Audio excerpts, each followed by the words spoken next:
மனிதனை இறைவன் சோதிக்கக்கூடிய சோதனைகளில் மிக முக்கியமான அடிப்படை சோதனை பயத்தை கொண்டு ஒரு மனிதனை சோதிப்பது.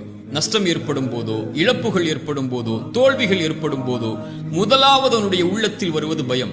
அந்த பயத்தை எதிர்கொள்ள முடியாமல் தான் அவன் பாவங்களை நோக்கி சென்று ஏதாவது ஒரு வழியில் தப்பிக்க வேண்டும் என்று முயன்று அவன் தன்னை நஷ்டத்தில் ஆட்படுத்திக் கொள்கிறான். மீண்டும் இறைத்தூதர் ஸல்லல்லாஹு அலைஹி வஸல்லம் சொன்னார்கள், ஷைத்தான் 3 வழிகளில் இறை நம்பிக்கை கொண்டவனை பயமுறுத்துவான். இறை மார்க்கத்தை ஏற்றுக்கொள்ளும் போது வந்து சொல்லுவான், தந்தையின் மார்க்கத்தை விட்டு முன்னோர்களின் வழியை விட்டு செல்கிறாய் என்று பயமுறுத்துவான்.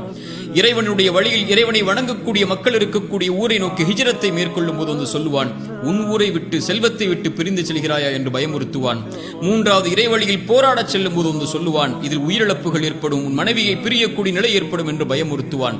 இந்த 3 பயத்தையும் உடைத்தெறிந்து யார் இறை வழியில் போராடி மரணிக்கிறாரோ அவருக்கு சொர்க்கத்தை இறைவன் கட்டாயமாக்குகிறான் என்று இறைத்தூதர் ஸல்லல்லாஹு அலைஹி வஸல்லம் சொன்னார்கள். சோதனைகளின் போது, கஷ்டங்களின் போது, இருள்களின் போது ஏற்படக்கூடிய பயம்தான் ஒரு மனிதனை நிலை தடுமாறச் செய்கிறது. மூசாவின் தாய் பயந்தார்கள், ஃபிரௌன் உடைய கரத்தில் இந்த ஆண் குழந்தை கிடைத்தால் அறுத்து விடுவான் என்று. இறைவன் கூறினான் மூசாவின் தாயை பார்த்து, லா தஹாஃபி, பயம் கொள்ளாதே மூசாவின் தாயே, ஆற்றில் விடு, நான் சொல்கிறேன் விடு, இந்த குழந்தையை உன்னிடத்திலே மீட்டு கொண்டு வருவேன் என்று.